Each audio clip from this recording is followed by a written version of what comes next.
Segundo nos ensinou o educador Paulo Freire, abre aspas, o mundo humano é um mundo de comunicação. A educação é comunicação. É diálogo na medida em que não é transferência de saber, mas o encontro de sujeitos interlocutores que buscam a significação dos significados. O diálogo e a problematização não adormecem a ninguém, conscientizam. Na dialogicidade, na problematização, educador educando e educando educador vão desenvolvendo uma postura crítica, da qual resulta a percepção de que este conjunto de saber se encontra em interação. Um saber que reflete o mundo e os homens, no mundo e com ele, explicando o mundo, mas, sobretudo, tendo de justificar-se na sua transformação. Fecha aspas.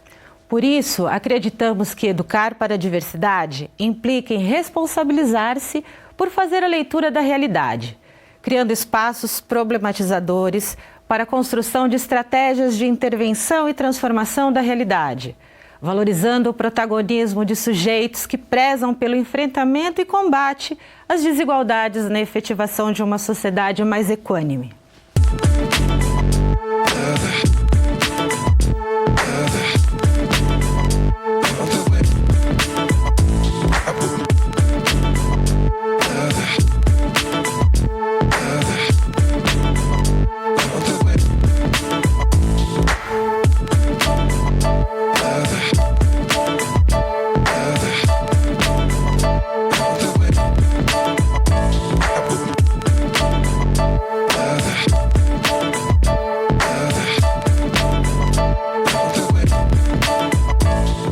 Olá, está no ar o Educando para a Diversidade. Sejam bem-vindas e bem-vindos ao nosso espaço de diálogo, de respeito e valorização aos vários aspectos da diversidade. O nosso programa conta com o apoio do convênio Unesp Santander. Hoje nós vamos falar sobre a importância da educação para a diversidade e refletir como isso se dá na educação formal e no núcleo familiar. Nós vamos pensar sobre o papel dos educadores frente às novas metodologias e na contribuição das tecnologias para o ensino. Para nos ajudar sobre essa reflexão, estão aqui conosco a Maria Lúcia da Silva. Ela é doutora em Educação e docente na Escola de Comunicação FMU FIAM-FAAM. Está também com a gente o professor Pedro Pagni, que é doutor em Educação e docente da Unesp de Marília. Neste bloco também está com a gente a Meriane Jordão. Ela é mestre em mídia e tecnologia e é especialista em antropologia. Ela é professora de História na Rede de Ensino do Estado de São Paulo.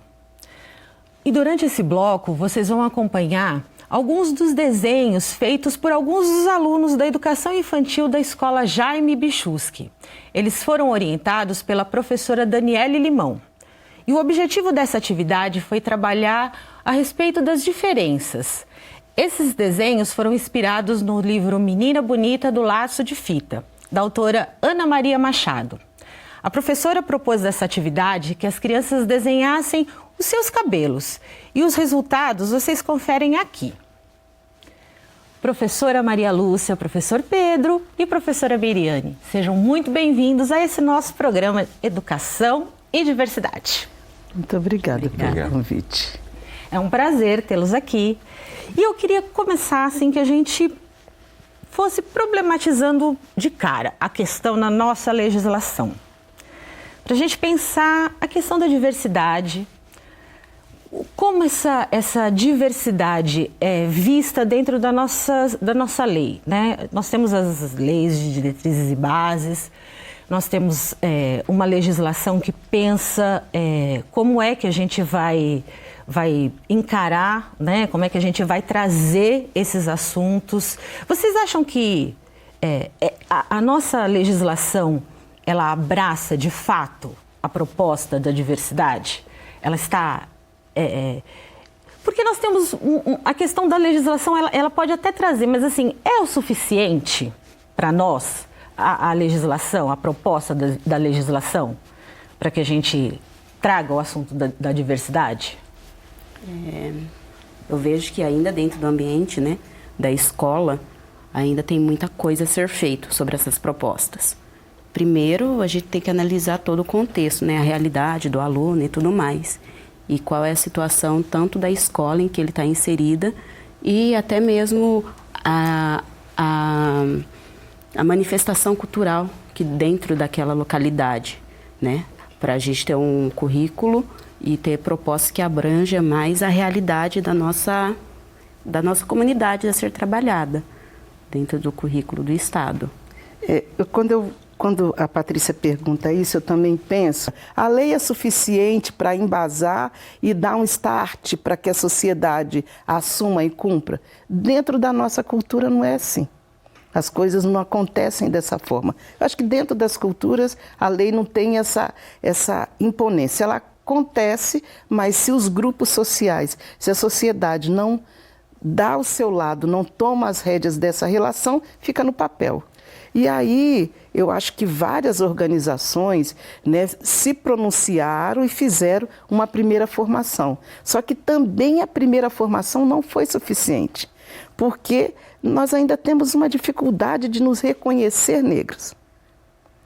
Então, como que eu assumo numa escola que somente eu sou professora, né? Eu vou lá e falo com minha diretora, olha, eu fui lá na formação do sindicato e agora eu quero fazer isso. As pessoas achavam, que legal, então dia 20 de novembro, né, nós vamos fazer uma festa para Zumbi. Ou então no dia do índio a gente bota as criancinhas todas pintadas. Não é isso. Porque aí você tem que entender aquela comunidade, o que é comunidade, como você trouxe, necessita, né? Para aí sim desenhar, e tem que desenhar de dentro da sala dos professores. E os professores têm que apoiar. Se eu sou sozinha, todas as vezes que eu falar alguma coisa... E, em geral, não é isso que acontece, né? Porque a gente tem uma situação, né, atual, né, das bases nacionais comum curricular, né, que efetivamente se preocupa muito mais, não com as questões mais amplas da cidadania e da diversidade, mas com questões que são questões muito voltadas a uma formação mais ligada aos conhecimentos, né, e, fundamentalmente, a uma formação mais homogênea em relação ao currículo escolar. A matemática, a língua portuguesa, as ciências, que são as bases principais.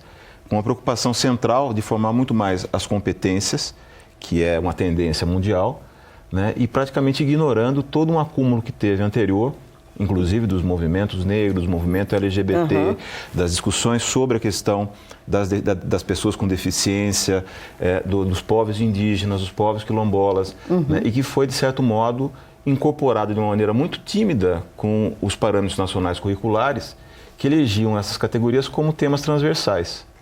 Agora, isso também foi um pouco obscurecido para fazer preponderar uma visão muito mais técnica em relação ao ensino, para as questões voltadas muito mais à formação, que habilitam as pessoas a provas e exames que acabam determinando um pouco, né, a nossa educação, né, e esquecendo fundamentalmente daquilo que envolve a diversidade e a cidadania. Isso é uma hierarquização do saber, não é, Miriane? Sim. Quando você pensa na questão de uma ambiência de ensino, você já está dizendo assim, que tipo de saber, de onde vem um saber mais interessante, não é isso? Qual é o saber determinado, né? O que o aluno pode ou não ter acesso dentro da sala de aula.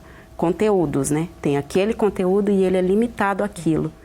Quando eu penso num ensino de história, por exemplo, eu estou pensando assim, que tipo de história é mais interessante que o aluno saiba? Sim, não é isso? Quando a gente vai falar sobre a escravidão no Brasil, né? O Brasil negro teve atuação principal em todo o processo do currículo do Estado, somente na questão da escravidão. E o restante, e toda a nossa participação dentro da história de formação do nosso país, né? Ela é apagada. A gente vê um currículo que não fortalece essa nossa identidade, que ela não vem buscando, né? Toda essa representatividade nossa dentro de todas as esferas, mas acaba sendo limitado todo esse conteúdo nosso. Tanto que nós tivemos que fazer um adendo na lei para virar 11.645, porque mesmo assim a gente não entendeu que os povos indígenas são os povos fundantes, não dá para a gente iniciar toda uma formação não lembrando deles. Sim. né? Não Sim. lembrando deles, tivemos que transformar, tanto que em 2008, a 10.639 é de 2003, em 2008 que nós vamos regularizar essa lei, regulamentar essa situação para trazer o currículo indígena e as histórias, né, da cultura indígena para dentro da sala de aula. Sim. E também é muito pouco que a gente produz sobre isso, porque nós também não temos o material necessário para produzir. A gente começou aí conversando sobre a legislação. Nós temos aí a legislação que nos assegura, né, o direito a falar sobre, a construir os nossos projetos políticos pedagógicos, não é? Nas nossas escolas, nas nossas regiões. Nós podemos e devemos fazer isso. E aí a gente pode falar de uma certa autonomia, né, nos espaços, nas escolas, nas instituições de ensino, mas nós nem todos os espaços exercitam essas autonomias, né? E para o exercício dessas autonomias é preciso uma visão de mundo, não é? Uma visão realmente que queira fazer uma leitura da realidade, promover uma intervenção, uma transformação dessa realidade. Não é, professor? De fato, para a diversidade, para o respeito, eu acho que tem também uma questão que é um pouco anterior a essa, né? Que é um pouco a maneira, muitas vezes, viciada como os saberes científicos são construídos, né? Com um olhar já determinado, né? Com um olhar já eurocentrado, muitas vezes associado ao modo de ver o mundo ligado a uma história que é a história dos vencedores, né? E que dá muito pouca atenção para uma história que foi construída também, né? Por esses vários povos que nós mencionamos aqui, né? Então você tem aí uma circunstância, né?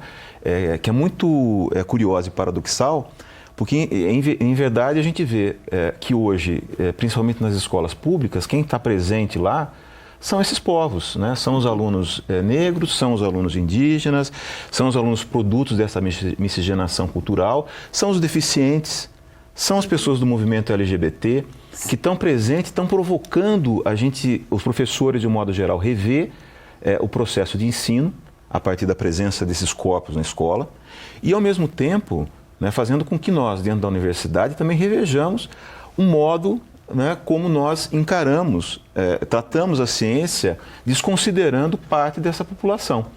Não é? Então, isso tem obrigado a gente a estabelecer um outro olhar, tentando que ele seja um pouco mais inclusivo, né? Aliás, começou todo um processo de inclusão pela lei também lá, há 20 anos atrás, que começou com as pessoas com deficiência e depois foi, e as questões das políticas afirmativas, que foi dando um pouco mais de amplitude, possibilitando, né, que essa diversidade habitasse o universo escolar. Né? Então, acho que isso é absolutamente produtivo, sobretudo num país como o nosso, que a sua cultura ela é produto dessa diversidade. Né? E, Meriane, você pesquisou, tem esse dado na sua pesquisa, né? Sim. Essa questão dos professores, de lidar com essa questão da autonomia, da criação desse ambiente, né? Dessa ambiência, de como é que é isso. Sim, dentro disso, né, a gente foi sugerido, né, alguns cursos, né, para esses professores, né, porque é o principal para a formação, né, curricular. Quando a gente trabalha dentro dessa esfera da sala de aula, foi igual o professor falou, né, a gente vem de um núcleo que não tem a formação completa, de um corpo docente completo. Então, para que ele possa caminhar, o que tem que assegurar? Tanto a matéria, tanto ciências humanas, quanto exatas, biológicas e tudo mais, começar a trabalhar como um conjunto dentro da sala de aula. Né? E dentro da sala de aula, a gente vai o quê? Primeiro ver a realidade, quantos alunos, né? Vamos ver ali pela realidade da escola, né? Em particular, quantos alunos negros, quantos alunos gays, né? Existem dentro daquela escola, para que a gente possa, dentro de lá, fazer ações afirmativas dentro do processo. E a mudança pedagógica que tanto almejamos precisa começar pelas licenciaturas, por quem educa o educador. Nós fomos até a Unesp, aqui em Bauru, para saber como o curso de licenciatura de pedagogia da unidade lida com essa questão. Vamos ver? O curso de pedagogia, ele é um curso voltado à formação de professores, então ele tem essa preocupação de formação de um professor que irá trabalhar em uma escola onde as questões relativas à diversidade ela está muito presente. Nós temos uma disciplina específica, que é uma disciplina voltada para a educação inclusiva, pensando que a perspectiva da educação inclusiva é de inclusão de todas as pessoas e, portanto, ela considera a diversidade dentro da formação humana. A universidade pública, ela tem um diferencial em relação à formação de professores que se dá em outras instituições. Porque a universidade pública, ela considera a formação profissional para além da formação que as pessoas recebem no âmbito dos cursos. Então, as universidades, elas têm muitas atividades de extensão, elas têm atividades de pesquisa, elas têm atividades culturais, nas quais os alunos do curso de pedagogia podem participar. Então, no caso aqui de Bauru, a gente tem, por exemplo, vários coletivos que discutem questões de gênero, que discutem as questões do negro na sociedade. A gente tem coletivos que discutem, por exemplo, a questão da educação especial. E isso tudo é muito importante para a formação. Então, para além daquilo que se oferece em sala de aula, o próprio convívio num ambiente que é um ambiente de circulação de ideias, de valores democráticos, favorece a formação das pessoas, uma formação para a diversidade. Então, e aí a gente está falando então de uma formação para além da sala de aula, não é isso? E aí é propriamente a ambiência, não é? Sim. Meriane? Essa é a ambiência, né, escolar. Porque a ambiência não é somente dentro da escola, mas todos os espaços, né? No qual a criança, o adolescente, o adulto, né, ele tem contato com qualquer forma de aprendizado, né? Eles resumem a ambiência muito para dentro do ambiente escolar, e não é somente esse, né? A ambiência pode ser numa ONG, né, numa pracinha, né, numa reunião de família, que é o quê? Tudo aquilo que tem aprendizado, que vai contribuir para a vida. Eu acho que tem uma questão que é uma questão central aí, que é a questão da formação do professor. Que às vezes a gente tem, como foi mencionado aqui no curso de pedagogia daqui, mas acho que nos outros cursos da Unesp também isso acontece, a gente tem geralmente uma ou outra disciplina que trabalham e que tentam conjuntamente ter uma perspectiva maior de inclusão, de educação para a diversidade. Mas ainda mesmo essas disciplinas, se a gente perguntar se elas são suficientes, eu considero que não. Porque na verdade, assim como a legislação, né, parece que é necessário, para além dessa educação do educador, uma reeducação do olhar do educador. Olhar para quem? Olhar para quem justamente está presente ali à sua frente, que são essas várias comunidades, são esses vários povos que estão ali presentes, diversos, né, alunos de naturezas étnicas, raciais, mas também ligados à sua condição de gênero, de sexualidade, etc., que tem a condição completamente diversa e que, por vezes, todo o trabalho feito, científico, feito dentro da universidade, em geral, não consegue ultrapassar essa barreira. E aí a importância desses coletivos que a professora se referia aqui, né? Porque eles ajudam a oxigenar um pouco mais, sensibilizando os professores para olhar, formados na universidade, a olhar talvez com um pouco mais de atenção e a começar a produzir um conhecimento que não foi produzido ainda dentro da universidade. Então, acho que essa é uma questão central. Se você tem uma formação de professores com essa reeducação do olhar, né, tornando mais sensíveis a olhar para a diversidade e, de certo modo, trabalhar com a diversidade, porque acho que é diferente falar em você trabalhar para a diversidade e você trabalhar com a diversidade. Que eu acho que esse é um ponto também, um outro ponto central das políticas públicas.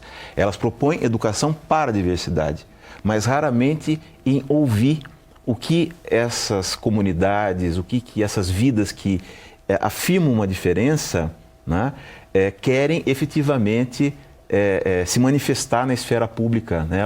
Elas não trabalham com a comunidade. Elas, na verdade, muitas vezes falam para a comunidade. E eu acho que aí tem algo também a ser trabalhado no curso de formação de professores.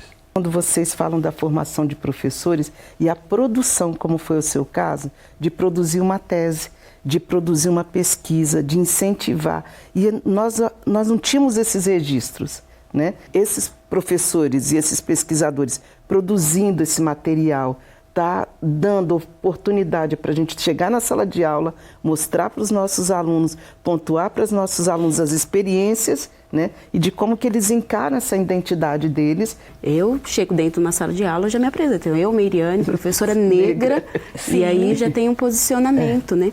Como disse Beatriz Nascimento, nós somos sujeitos, né, das nossas pesquisas, das nossas ações, né? Somos sujeitos não somos mais objetos, né, de pesquisa, somos sujeitos das nossas pesquisas, né? E por isso, por você ser sujeito da sua pesquisa, por você falar, né, do que lhe interessa e do que nos interessa, né, e compartilhar isso com a gente. Meiriane, eu agradeço muitíssimo a sua presença aqui. Eu desejo sucesso e que você continue maravilhosa nessa sua, compartilhando esse seu saber e construindo esse conhecimento maravilhoso. Obrigada. E obrigada por compartilhar com a gente. Obrigada. E um sucesso, Preta, para você. Muito obrigada, viu? Nada. E agora a gente vai para um intervalo e no próximo bloco a gente continua vendo como a educação para a diversidade é uma habilidade fundamental para o convívio em sociedade. O Educando para a Diversidade volta já. Educar para a diversidade seria educar com mais empatia. É você se colocar no lugar do próximo, você ver que tem outras realidades. A gente vive num mundo onde cada um vive no seu mundinho, na sua caixinha. É legal você seria abrir a sua mente para novas coisas, é entender que existem outras realidades além da sua.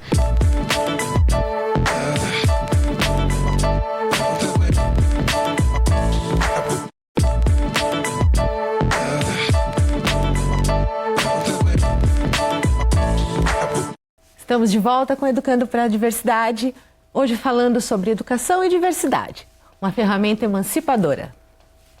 E participando deste diálogo estão conosco Maria Lúcia da Silva. Ela é doutora em educação e docente da Escola de Comunicação FMU FIAM-FAAM. Também está com a gente o Pedro Pagni, que é doutor em educação e docente da Unesp de Marília. Neste bloco, vocês verão em nossa tela alguns desenhos feitos pelos alunos de educação infantil da escola Jaime Bichusky. Esses desenhos foram feitos sob a orientação da professora Daniele Limão. A professora propôs uma reflexão sobre a chamada cor de pele, usando lápis de cor. Os alunos perceberam que não existe uma única cor de pele, nem existe uma única cor de lápis que desse conta dos vários tons. Eu quero parabenizar a professora Daniele por esse importante trabalho. Ela fez um lindo trabalho de educação sobre diversidade. No bloco anterior, nós falamos do papel da escola em relação à educação para a diversidade. Mas a família?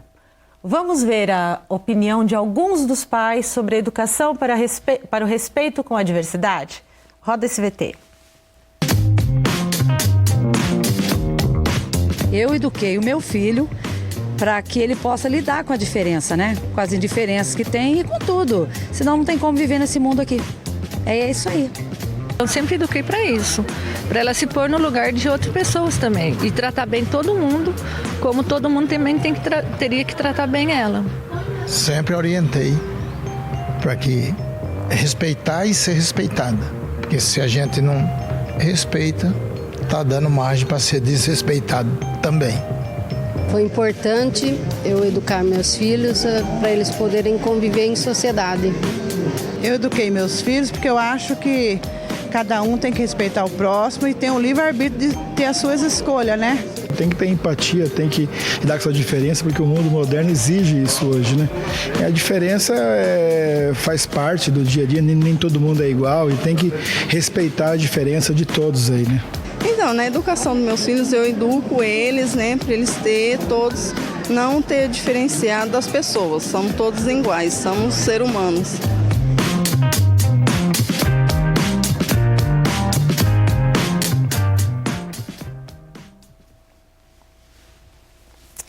Pois é, não é? E aí, nós queremos o respeito às diferenças, nós queremos ser todos iguais, não é? Como é que é? Isso gera uma certa confusão, não é? O respeito às diferenças, como é que... Nós temos os nossos direitos garantidos pela Constituição, não é? E até onde a gente de fato exercita isso, né? Nós temos algumas falas nesse VT que são muito preciosas, né? Eu quero muito meu respeito à diferença, eu ensino isso, mas elas podem trazer algumas, né, algumas confusões, não é isso? Acho que seguramente, assim, essa experiência familiar, isso que tem a ver com a primeira educação, é de extrema importância. E seguramente, como foi mencionado numa das falas, o mundo que a gente vive, ele demanda, né, que a gente tenha um respeito, e mais do que o respeito é a aceitação mesmo da diferença alheia, da diferença do outro, né? Mas nem sempre é assim. A gente tem que entender, a gente está vivendo um momento de muita polarização hoje, em que efetivamente algumas famílias querem inclusive perpetuar a sua forma de pensar privada, né, no mundo público, né? Ou seja, elas querem perpetuar a sua maneira de pensar e os seus valores. Mas é muito curioso porque na segunda educação, que é a escolar, justamente as crianças são colocadas à prova. Ou seja, lá Joãozinho convive com Mariazinha, que convive com a Márcia, que convive com outra Maria, né? Que justamente apresenta valores completamente diferentes, religiões diferentes, modos de pensar completamente diferentes. Então a gente também, embora seja importante, né, essa primeira experiência familiar, né, a segunda da escola, ela também é diversa. A gente está vivendo um momento em que muitas vezes os pais cobram que a escola repita aquilo que eles ensinam em casa, quando na verdade a escola é o primeiro lugar público onde as crianças são colocadas à prova, e são colocadas à prova em relação aos seus valores familiares, são colocadas à prova e vão ver na escola que há pessoas que pensam diferente delas. Não é? E é nesse momento justamente que começa um papel importante da formação para a diversidade, né? Não estou aqui ignorando que é importante o papel familiar, deveria ser. Mas hoje a gente está vendo... duas instituições socializadoras reconhecidas, né? Sim, sim. Pensando aqui, refletindo um pouco sobre isso, sobre a fala dessas mães, e até pelo exercício que a professora fala, me lembrei de alguns exercícios que nós já fizemos em sala, como fazer uma roda, né, com todos os pentes, cada um trazer o seu pente, né, para poder interagir, para poder reconhecer, para poder ver que são cabelos diversos, são fios de cabelo diversos, assim como peles com cores diversas, e a gente tem que entender, né, e conseguir fazer com que as pessoas processem isso e levem para a sua família de volta, porque é esse exercício também, né, porque a gente está num processo de se reeducar, né, dentro desse contínuo que a gente vem trabalhando, que os movimentos sociais vêm pedindo, pensar de uma forma mais decolonial, mais descolonizadora, né, possível, para a gente poder se aceitar e aceitar a nossa identidade. E a sala de aula é esse retrato dessa diversidade, né, dessa multiplicidade que nós temos nas diversas áreas. Eu lembro muito quando eu fui professora pela primeira vez de uma criança com deficiência, e eu saí da sala de aula muito cansada, porque eu falava tão alto, porque eu não sabia como lidar, e porque foi tão frágil as primeiras reuniões, que eu não tive uma formação, né, de licenciatura para chegar e saber lidar, né, muito tempo depois que eu fui compreender o que eu estava fazendo. Né? Primeiro porque ela não era surda, eu não precisava gritar. Segundo que eu não precisava ficar com tanto medo dessa relação, de não saber lidar, de ser difícil, como que eu faria, como que eu aceitaria, como que eu ia inserir dentro da sala de aula para não produzir mais crise para essa pessoa, né? Não podia fazer isso com ela, deixá-la sozinha. E aí depois, elaborando isso, escrevendo sobre isso, eu fui entendendo. Olha, a primeira coisa, quando eu falo com meus colegas e meus alunos, a primeira coisa é a gente se incluir. Então, vamos fazer a roda, porque a roda vai nos garantir uma igualdade, ok? Então, vamos trazer nossas questões aqui, e não existe bullying, existe preconceito, ok? Então, existe preconceito e a gente tem que saber sanar isso. Né? E na hora que a gente sai para o recreio, a gente sai todo mundo, a gente volta todo mundo, porque não dá também para inserir, só botar o aluno lá na cadeirinha, porque tem uma marcação na sala, e você vai para o recreio, o outro vai, sai, volta. Você tem que pensar nessa dinâmica dessa convivência, e essa convivência tem que ser real, tem que ser uma prática para poder retornar para a minha família, contar essa experiência e alcançar esse objetivo da igualdade, né, de uma democratização, de uma sociedade mais igualitária. É muito mais difícil para a gente, que é professor e que é de uma geração diferente, lidar com essas questões. Eu, por exemplo, como pai de uma filha que tem necessidade especial, eu muitas vezes sou obrigado a conversar com outros pais e dizer: por que você está achando que a minha filha está atrasando seu filho na escola? Né? Quando, na verdade, seu filho está aprendendo muito mais do que a minha filha do que ela com o teu. É uma brincadeira, é uma provocação, né? Mas muitas vezes eu sou obrigado a fazer isso para falar: olha, seu filho está aprendendo um valor importante, que é lidar com a diferença e que vai ser importante para a vida dele depois. Seu filho está ajudando a minha filha a fazer um monte de coisa, muitas vezes a fazer uma conta que ela não consegue fazer, etc. e tal. Mas essa troca mútua, ela é riquíssima para a escola. Riquíssima. Né? E, às vezes, quem mete a colher de maneira equivocada somos nós, né, que estamos olhando de fora. A família, às vezes, fala: mas o fulano de tal tem tal coisa. O fulano de tal é tal coisa, né? Coloca uma etiqueta no fulano que discrimina, né? Que acaba gerando algo dessa natureza. E esse cotidiano, para nós, é mais difícil de lidar. Né? Mas me parece não tão difícil assim para as pessoas de uma outra geração. Sim. Né? Que percebem os diversos aspectos da diversidade, né? Sim. E aí eu quero aproveitar para a gente trazer um trabalho que a nossa equipe de produção fez, que foi até a Assembleia Legislativa do Estado de São Paulo e conversou com a deputada Érica Malunguinho sobre a importância da diversidade para a nossa convivência e sociedade. Vamos dar uma olhadinha nesse VT? Eu acredito que nós temos que entender que a diversidade é a regra, de uma vez por todas. Não há ser humano igual ao outro ser humano. E é muito além de pensar que alguns seres diversos são passíveis de violências estruturais. Disso também, nós estamos falando sobre isso, né? de não haver violências em relação a esses grupos, mas também diz respeito à sociedade, como a sociedade tem um ganho significativo quando a diversidade ela se apresenta, né? Quando a sociedade se apresenta diversa tal qual ela é. Uma vez que você desloca e tira essas pessoas da situação de violência, de precarização, etc., há um ganho para a sociedade. Então a sociedade ela se anima no sentido de viver de mãos dadas com aquilo que ela é, que é diversa. A diversidade é a regra, é a lei, não tem como ir por outro caminho. Qualquer forma e qualquer possibilidade de pensamento e de relação e de experiência que não leve em conta isso é completamente falha, completamente obsoleta, é ideologicamente violenta. Então, há uma escolha a ser feita. Ou a gente escolhe a diversidade, ou a gente escolhe violências, apagamentos sistemáticos que aconteceram no decorrer da nossa história. Caminhemos por onde deve ser a regra da humanidade, que é a diversidade. Axé. Fantástico, não é? Eu acho. A gente ouve no depoimento da Érica, por exemplo, é de uma afirmação num lugar público, né, de uma diferença como sendo fundamental para a vida pública, para a vida democrática, não é? E tem também uma provocação, né, uma provocação no sentido de fazer com que, de certo modo, né, exigir, um pouco forçar, também é um ato um tanto quanto de violência, né? De violência não diria, mas de afeto, eu diria muito mais forte, né?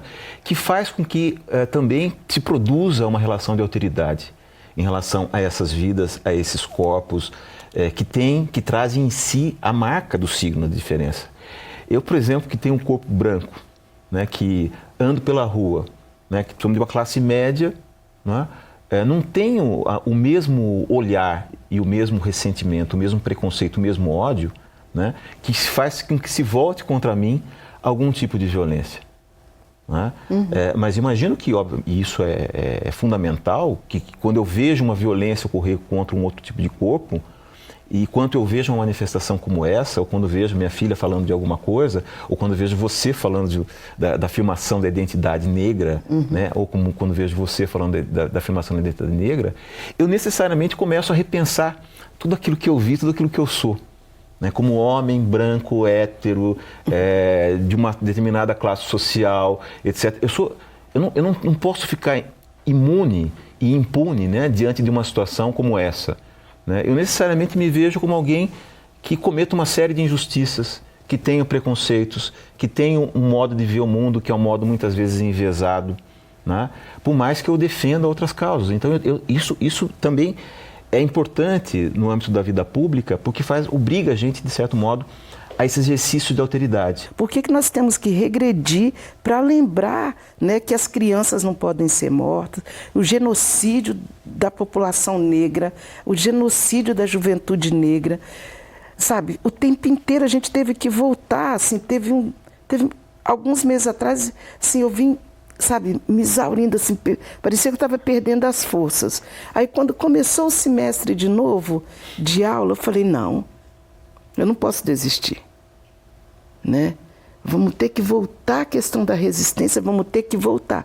E aí, alguns historiadores tentando entender esse cenário, tentando ler esse cenário, ouvindo alguns colegas, ouvindo os deputadas, né? Eu fiquei pensando, essa questão nós estamos voltando lá da década de 80, a Constituição de 88, que a gente estava vivo ali, com certeza, que a gente estava encaminhando bem, nós tínhamos essas bandeiras de lutas claras, a sociedade era aquela, a sociedade acreditava na vida, a sociedade respeitava a vida, então cada um pôde, né, pegar o movimento de mulheres e falar, nós mulheres negras agora vamos fazer o nosso, porque o movimento de mulher...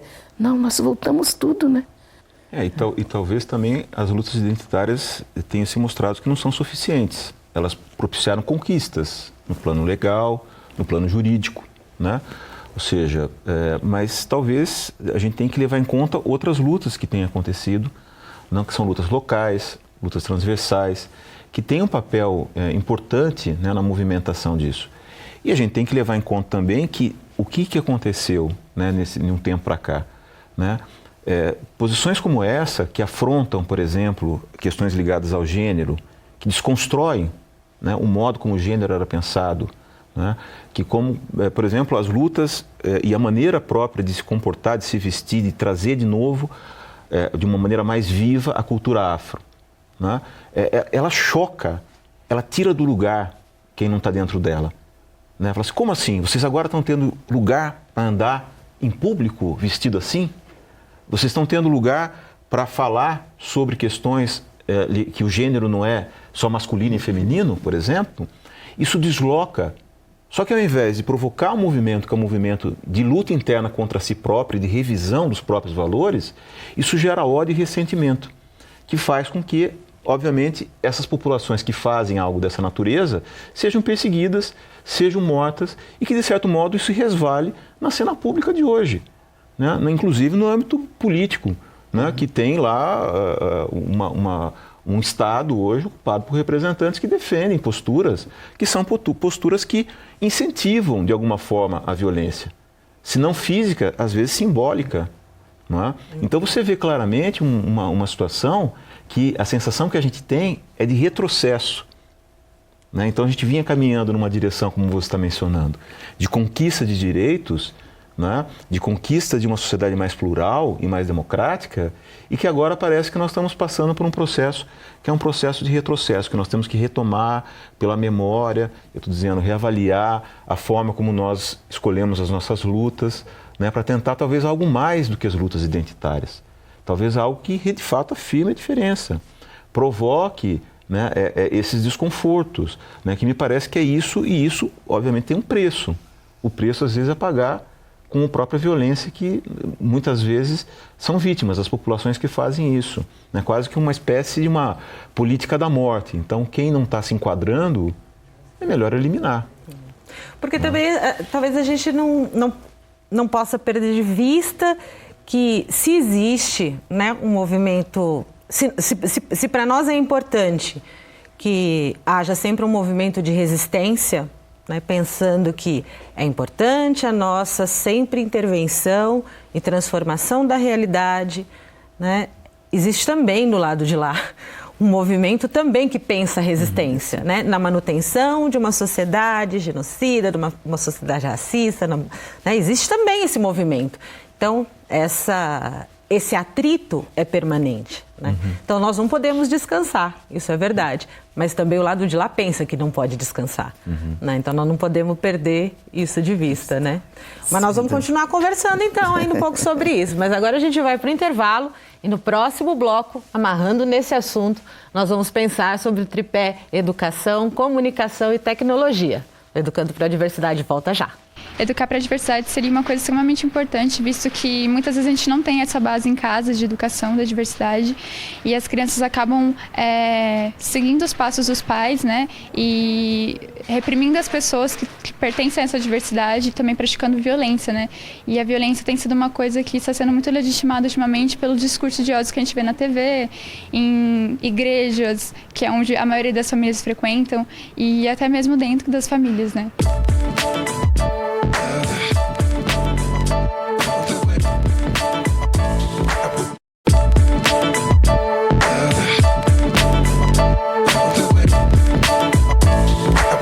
O Educando para a Diversidade está de volta, hoje falando sobre educação e diversidade.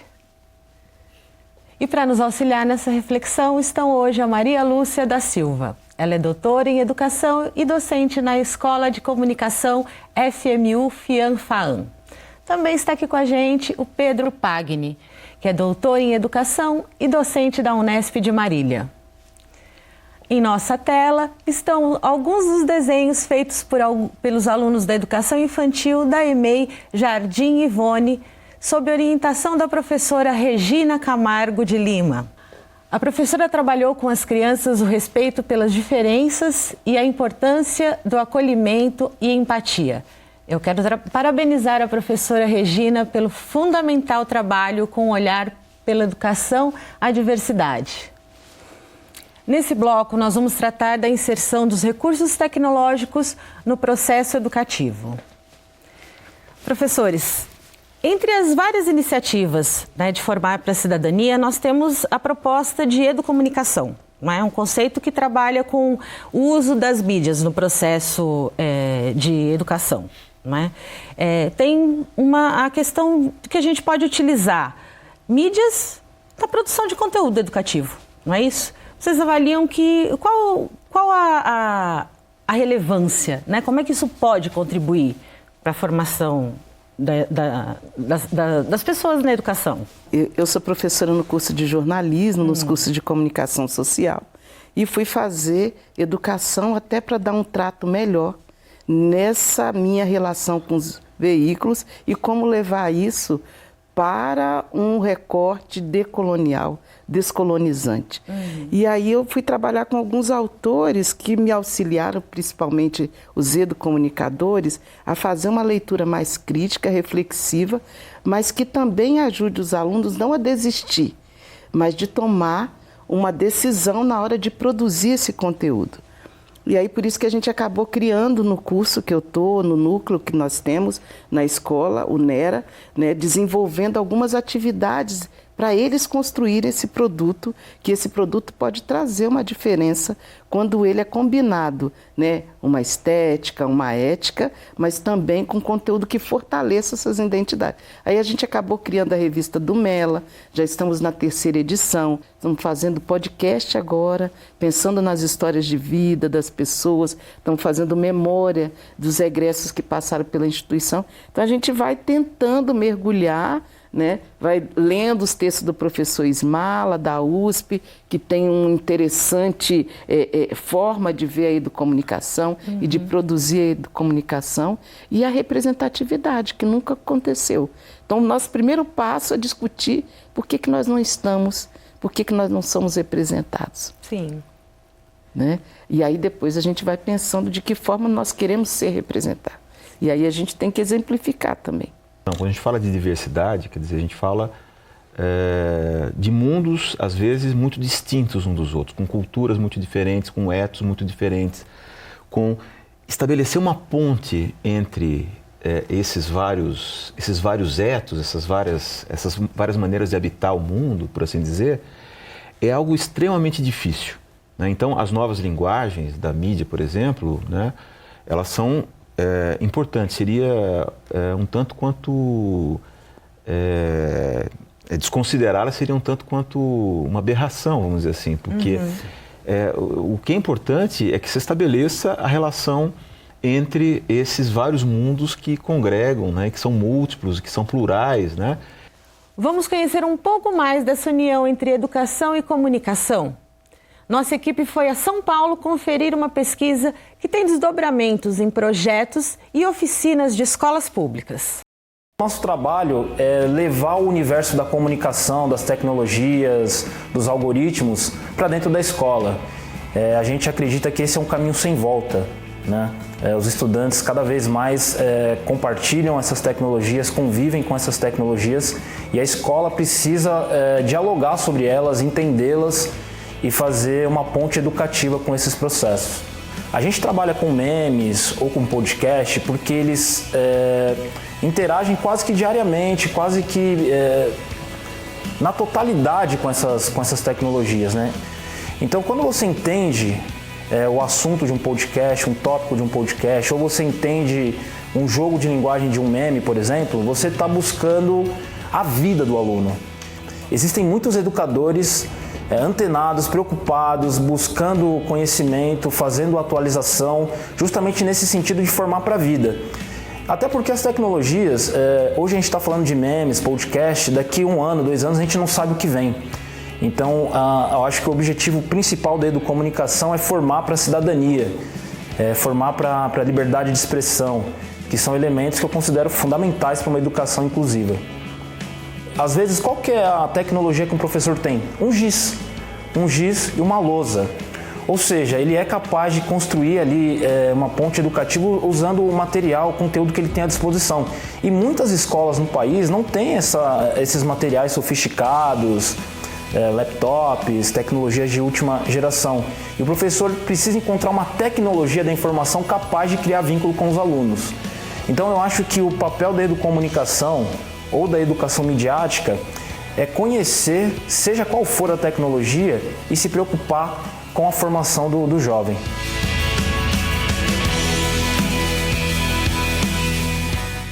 Sim, eu acho que a ferramenta, na verdade, para a educação, para a diversidade, ela é importante. Acho que a gente tem que saber lidar com as diferentes ferramentas que a gente tem.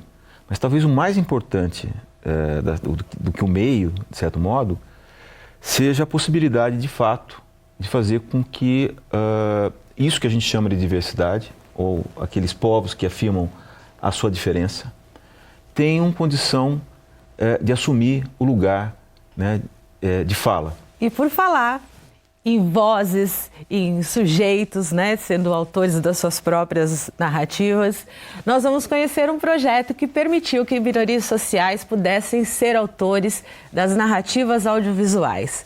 Vamos dar uma olhadinha nesse VT.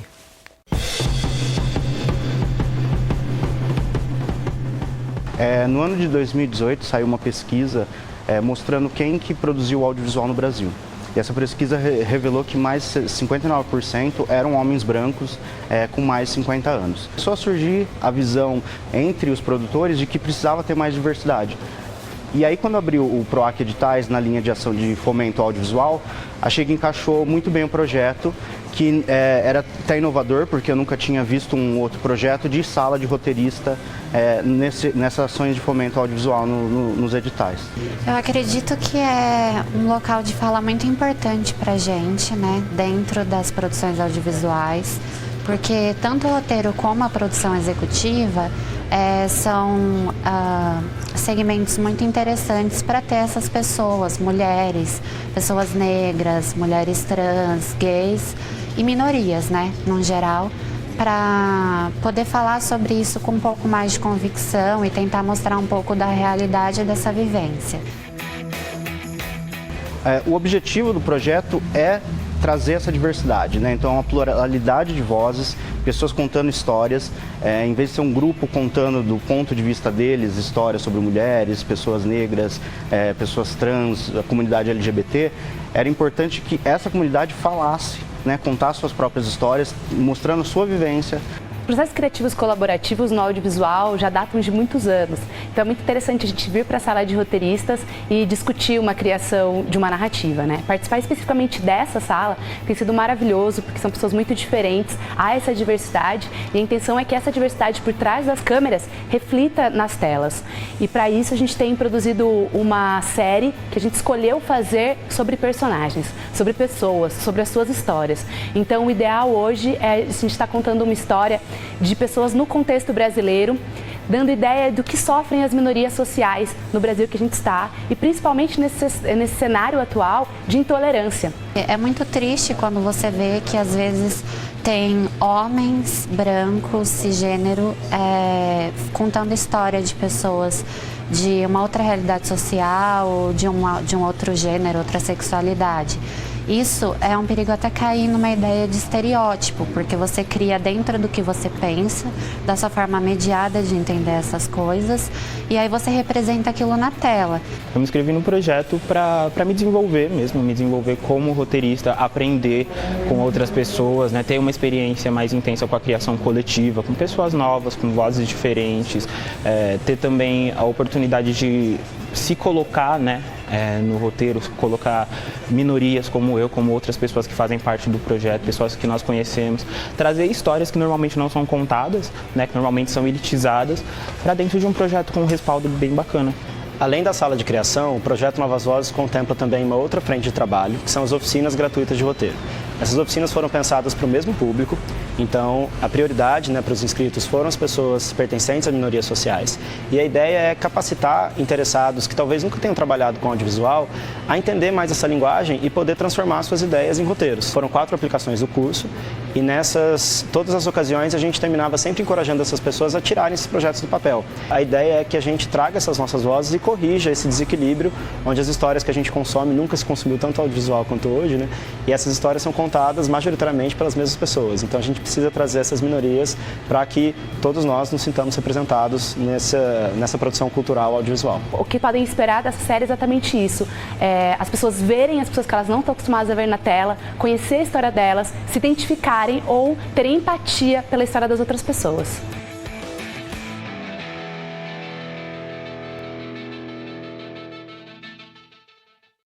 É um bonito projeto, não é? Sim.